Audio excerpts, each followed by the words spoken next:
You are listening to the Disney Dream Girls, an unofficial Disney theme parks podcast, and this is show number 292 for the 22nd of December 2019. This show has the spoilers removed for our chat with Testa about Rise of the Resistance. If you'd prefer to hear any spoilers, why not listen to show 292 instead? Where dreams begin. Hello and welcome to this week's Disney Dream Girls, and I am very blessed to have the wonderful Testa back on the show again. Hello there, Len. Hi, Michelle. Thanks for having me. You are always welcome because you are a font of all Disney knowledge in my books, so... Thank you. Thank you for that. We will be mining into the recesses to find out everything we need to know, but the first thing at the top of my mind, before we crack on to anything, because this wasn't meant to be our discussion, but I want to know about the Riviera new hotel. It just appeared from nowhere, did this place, because I hadn't even had it on my radar, and then there was everything on social media about it opening, so you were there. Tell me. It's true. So I got there at 7 o'clock in the morning. Actually, I got there a little bit before 7 yesterday, and they weren't quite ready for guests. The official opening was 7 a.m. And the interesting thing about that is it's a relatively tiny resort next to the Caribbean beach, and so I think it's about 300 rooms. But the parking lot and the security area wasn't prepared for the onslaught of curiosity driven people who wanted to come in. So between the people who, the 300 families who had reservations, the resort was sold out, and the travel agents who Disney was giving a tour to, and the media, local media who were covering it, and the people who were curious, the line to get into the Riviera backed up all the way down Osceola Drive for quite a distance. It was trouble getting in, but once you were in, it's a very nice resort. It's a lot like Animal Kingdom Lodge Kidani Village in terms of scale. Mm-hmm. So it's not as ornate or as soaring as the Jumbo House, but it's really well done. There's a lot of white marble. The decor is, broadly speaking, French. There are the walls are decorated with classical artwork reimagined with Disney characters. So there are, for example, takeoffs of Matisse prints, but with Disney characters in them, which is really clever. I thought it would be kitschy, but it's actually not bad for what it is. Like there's a still life of a bowl of fruit, and you can just make out Remy sort of in the bowl of fruit, sort of managing the placement of all of the fruit in the image. And some of it is really well done. I thought it wouldn't look good. It fits in really well. The overall resort, I think, is stylish. I originally thought it wasn't themed enough, but after staying there now for 24 hours, I've got another day coming up, I think it's just themed enough. The pool area is really nice. They have a bocce court. So there's your Italian part of the French Riviera, I guess. The kids' play areas in the pool complexes are very good. I think the dining is probably above average. I had breakfast and dinner at Topolino last night. So breakfast is a character meal. Dinner is traditional dinner. It's a signature dinner. I thought it was very good. Service was excellent. Food was, again, much better than average. Probably in my top 10. I don't know if I'd put it quite in my top 5 yet. But overall good. What are the prices like with the food? Standard. So I think $41 for breakfast for an adult. I think 34 for kids. That's about standard. Actually, it's a decent value for a character meal right now. Yeah. Dinner menu was sort of in the high 30s to low 50s range for entrees, for mains. For appetizers, I think we're in the $10 to $20 range, about standard for a Disney signature. Some of the wait staff though came over from indirectly from Victoria and Albert's, which I really like. So they're taking this particular part of the restaurant seriously. So dinner service is top notch. Oh, yumster! It will go on the list for my next trip. And the rooms are actually pretty good. So I booked a 1-bedroom, and I think to make room for other people, they upgraded a lot of us to 2-bedroom or 3 bedrooms. I got a 2-bedroom, which is what I'm in now. So I spent the night by myself in a 2-bedroom. So, it was nice, actually. It was nice to have. lots of white marble everywhere. The interesting thing is I'm in a 2-bedroom dedicated DVC unit, not a lock-off. And although it's 2 bedrooms, it has 3 showers, which I really right. So yeah, a lot of people can get ready at once. There's a pocket door in the side with 2 queen beds that separates the 2 showers from each other. So 3 groups of people can get ready at once. Have you tested all the showers to make sure they're all as good as each other? I did actually. I checked the water pressure on them.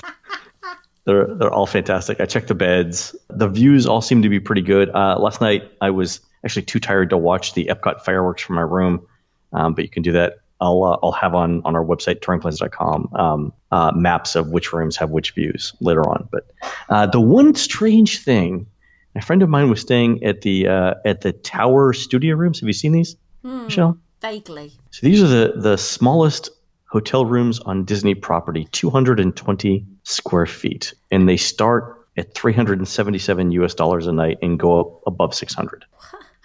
I remember you saying, is this the place that's got the pull-down beds? It's a pull-down bed. That's it. The room is small enough that the bed doesn't come out during the day. And so I tried to see it during the day, and unfortunately I didn't. But I think it actually worked out better.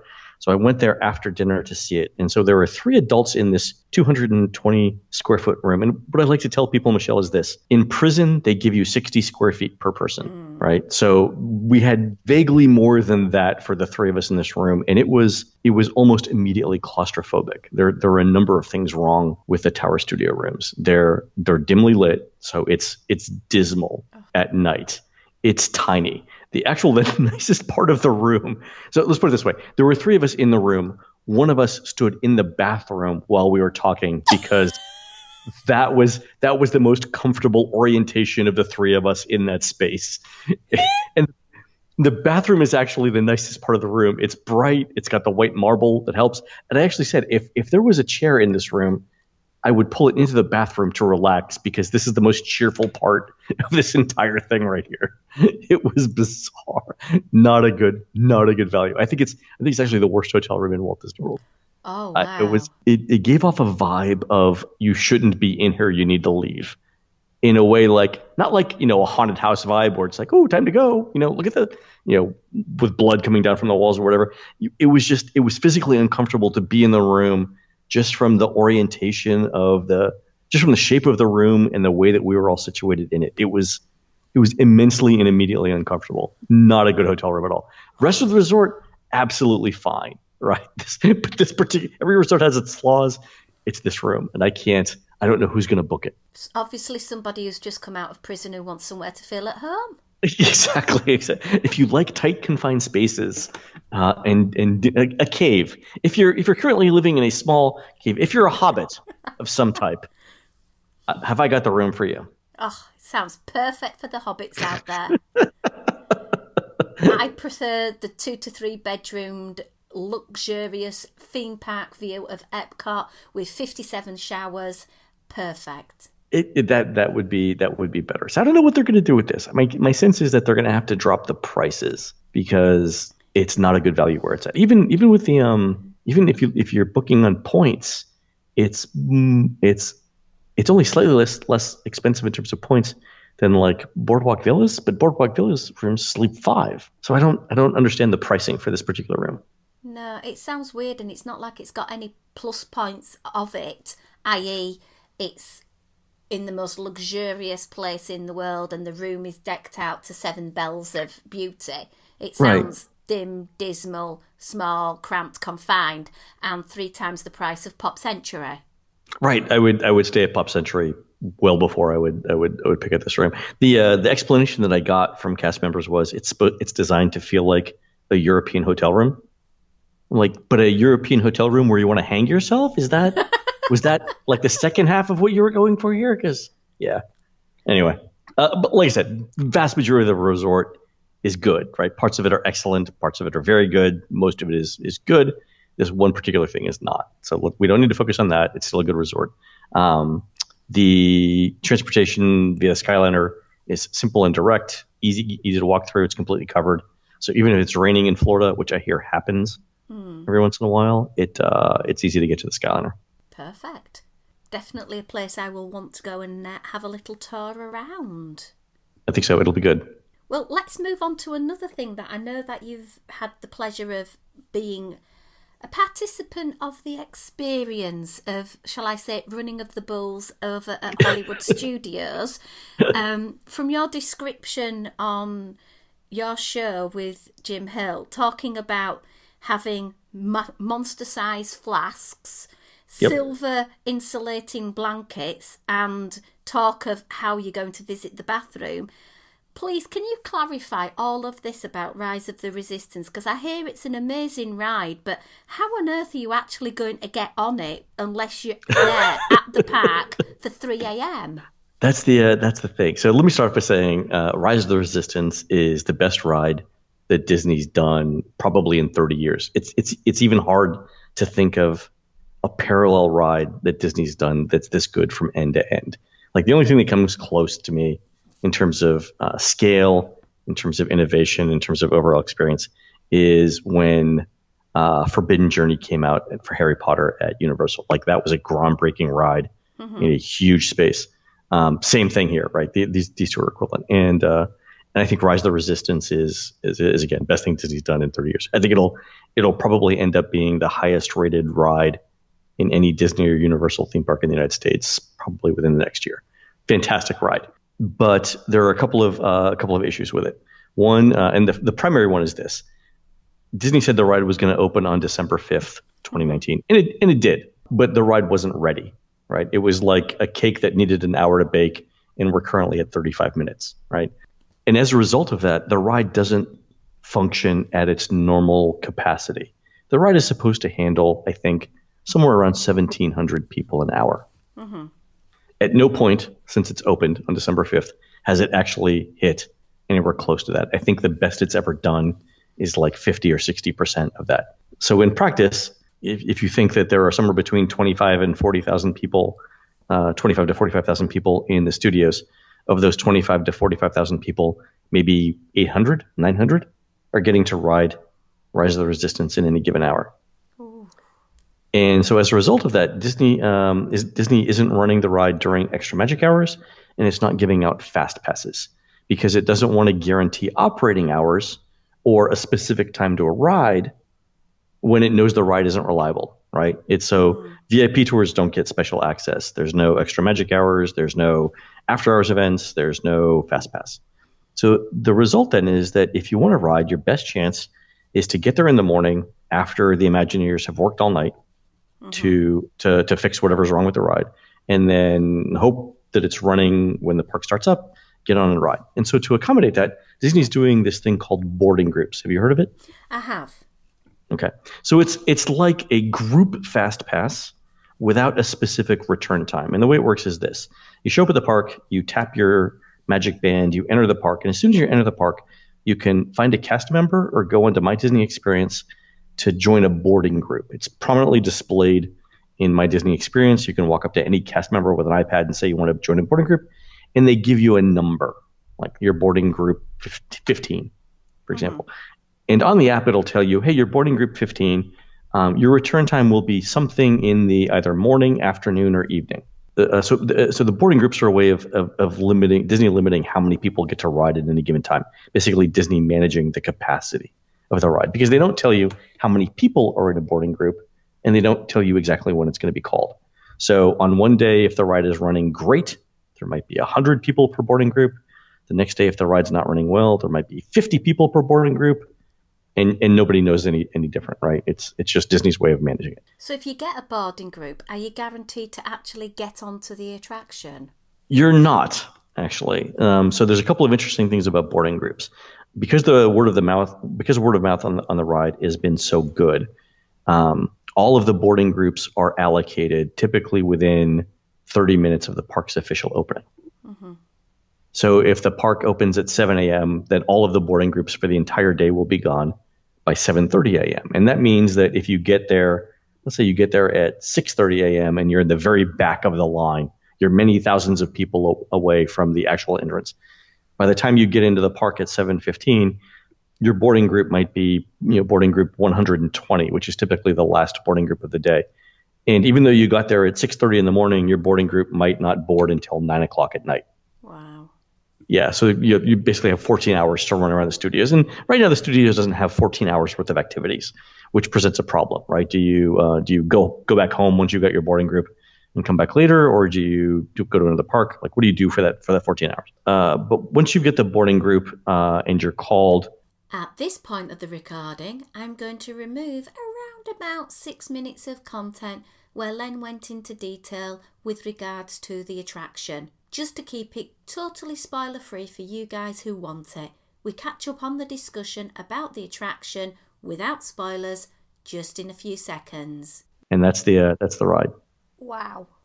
It's fantastic. Really, really well done. Nothing is there are a couple of effects that are groundbreaking, but in terms of like the ride mechanisms themselves, there's nothing like really groundbreaking there, but it's all put together so well. The combination of things makes it the best Disney ride that they've done, like I said, in decades. So what's the issue that's causing them to only be able to run at 50 to 60% of the number that they're supposed to be? Do we know? I think it's a combination of things. One is, so this is interesting. When I went on it the first time, a cast member told me to turn my cell phone to airplane mode, because if it wasn't in airplane mode, it would interfere with the sensors in the ride. And I don't know what that meant, but they were telling everyone to do it. So I think that there's some sort of radio interference thing. The other thing is that as they're solving the radio interference problem, this is 4 separate ride systems that have to work together seamlessly. And so as they get it to run longer, you'll see things fail because any complex system has its failure points. Mm-hmm. So I think they're trying to iron that out as well. So that's what I think it is. I think it's a combination of the radio interference thing, and the 4 ride systems. The other thing I heard is, and you can tell this, there are certain points in the scene, in certain scenes, where it doesn't look finished. Like an effect should be somewhere, or a character should be somewhere, and it's not quite there yet. Like part of the ride looks unfinished. It's subtle, but as you go through it multiple times, you'll see it. And I think they haven't quite finished like painting all the sets or installing all of the effects. I think they're not quite done yet, so they need some time for that. So maybe when they open in Disneyland, they will have ironed out all these bits, and that extra bit of time will necessitate the ride will be more smoothly running over there. I think so. Do you think what they're going to do with the opening process in Disneyland is going to be the same with the boarding groups, or do you think they'll utilise MaxPass, or any ideas? I think they'll use the boarding groups. I don't think they're going to use MaxPass because MaxPass costs money. And if the ride doesn't function at 100% reliability, they don't want to have to give refunds for MaxPass if you miss your time. So the first day that I rode was opening day, and I got boarding group 28, even though I got there at 2:00 in the morning. It was boarding group 28. They started with 10. And eventually I got called in the morning. And as soon as I got off, I got another boarding group. So this was about 8:00 in the morning. And my boarding group was 157. And they never got to boarding group 157. I don't think they passed 120. Mm-hmm. And that was an evening boarding time. So theoretically, I would have waited around all day to not ride. So Disney gave out, and this was their policy for the first couple of weeks the ride was open, 1-day park hopper passes plus a fast pass to ride Rise of the Resistance when you came back again. That's pretty generous. It was, actually. So anybody who got evacuated from the ride got a fast pass. If you had to go somewhere else, you got a 1-day park hopper, good for 11 years. Like you use it anytime over the next 11 years as compensation. And Disney did that for a couple of weeks, and they were handing out, like, if you complained about the lack of boarding groups, like let's say you got there at 7:30 in the morning, even though the park's official opening was 8, and all the boarding groups were gone. If you complained to guest relations, one option that guest relations had was to give Mickey's Very Merry Christmas Party tickets out. So I'm told that over the last couple of weeks, one of the reasons why the Christmas parties have been so crowded is they're basically handing them out like candy to anybody who complains about Rise of the Resistance or the studios. But eventually Disney realized, like, we can't this can't go on forever. We can't do this. So that's why I think that they're limiting the boarding groups. The other thing they did, and they just started this yesterday, was evening boarding groups. So they're holding back some ride capacity now and giving it out in the late afternoon and early evening, because again, some guests are rightfully complaining that it's my vacation. I shouldn't have to get up at 4 o'clock in the morning to be at the park at 6. In order to ride this ride, I want to be able to sleep on my vacation. So what Disney's doing now is holding back some of the evening capacity and allocating it to boarding groups that you can get in the late afternoon and evening to ride that evening as well. So that's good. Sounds fair enough to me. And I do gather, are they giving out candy and water and things in the queue when the ride's not operational? Right. So this goes back to not wanting to give out more compensation. So originally, the first few days that the ride was open, when the ride broke down, they dumped everybody out of the queue, and they gave everybody fast passes. The problem with that is that as you give these people fast passes and they return to ride, you have a snowball effect of every extra hour that the ride is open. You've got to accommodate now not only the people that you've assigned to boarding groups, but all of the people who previously tried to ride and couldn't, but have fast passes now, right? So they're basically building up a debt of rides over the course of hours and days that they eventually needed to pay for. So to prevent that from happening, what Disney started doing is when the ride broke down, they would just keep people in the building, sometimes for as many as 4 hours, I hear. And to wait until the ride comes back up, rather than dumping them out of the queue and giving everybody fast passes. So as a result, you can't keep people in the line for 4 hours without food and water. So they're bringing in bananas and water and things like that, and basically feeding you while you're in line, so you don't leave and they don't have to give you fast passes or things like that. They're not handing out those little blue disposable porta potties from the Skyliner then? I think they're letting you come and go for the bathrooms. But again, it amazes me that Disney built a ride with a line of more than an hour, but doesn't put a bathroom somewhere halfway in it. I don't know what prevents them from doing that. Like, is it maintenance? Is it just they don't think of it? My operating theory, and I firmly believe this, is the people who design the rides don't ride the rides with their family after it opens. Like they fast pass it, or they no. I think it is. I think a lot of like sort of the fundamental problems with Disney parks is that the people who design it don't actually experience it the way that guests do. And I think this is like if you were an Imagineer and you had small children. Let's take Flight of Passage, right? The line could be 5 or 6 hours long. If you were an Imagineer with small children and you had to wait in that 5 or 6 hour line, I guarantee you would go into work Monday morning and say, whip out the blueprints and say, where do we put the bathroom in this line? Because we need one now. And they just don't. And the same with Slinky Dog. Where's the shade? Where's the shade? Exactly. The Disney company made $12 billion last year. They can't afford a roof. I know. What are we doing here? Yeah. Although they did manage to stick up stickers that are now absolutely shoddy as anything, and they're all peeling off because guests have knocked them or peeled them or whatever, and it looks the most tattiest queue line ever. I haven't been on it this month. Hopefully they fix it. Oh, well, this was back in August when I was there, and I've had friends still sending me messages saying, nah, queue line not looking great, looking a bit tatty. That's a shame. I'll check it out. I'll head over there. I think I'm going there tomorrow. I'll check it out and let you know. Len's on the case. He'll get it sorted.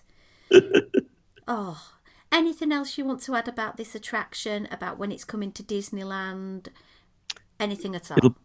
It'll be open January 17th in Disneyland. I expect the first month will be, them sorting out operational issues. But it's a great ride. It's a great addition to the overall park. I will say you're going to Disneyland over the holidays, right? I am. Unfortunately, I leave on the 2nd, so I'm 2nd of January, so I'm not really going to get a chance to see anything. But I will get to go to Galaxy's Edge because I haven't seen that even yet. Oh, so you'll get to ride Millennium Falcon too.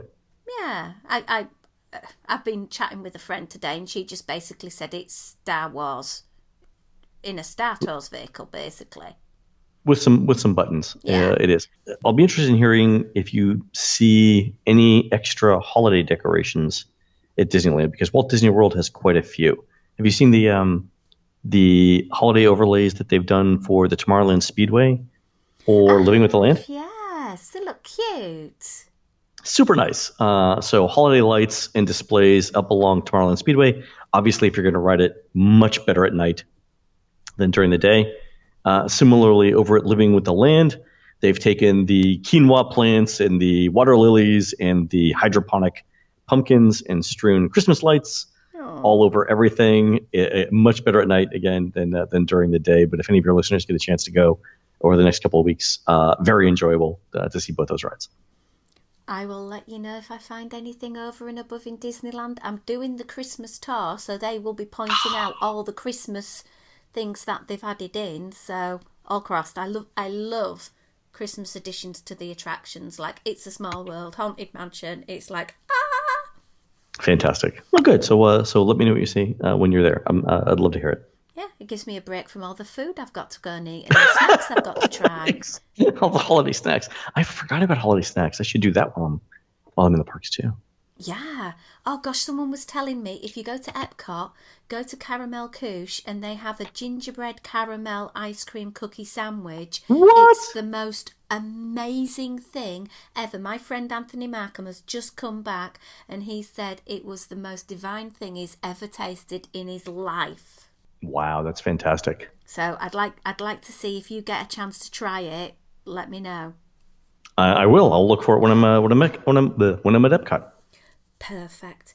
So what about Christmas? Have you any top tips to help our listeners to cope with the mania, the lack of caffeinated guests in the morning, the 6.5 hour wait to get into Hollywood Studios and 14 hours of doing nothing while you wait for a ride? I think the big thing is to arrive early and to bring some patience with you, especially for the period between Christmas and New Year's. The parks are going to be the busiest that they are all year. If you haven't made a dining reservation, you probably should now, especially as you get closer to the New Year. Holiday crowds will ramp up. I believe December 31st will be the busiest day of the year, as it traditionally is.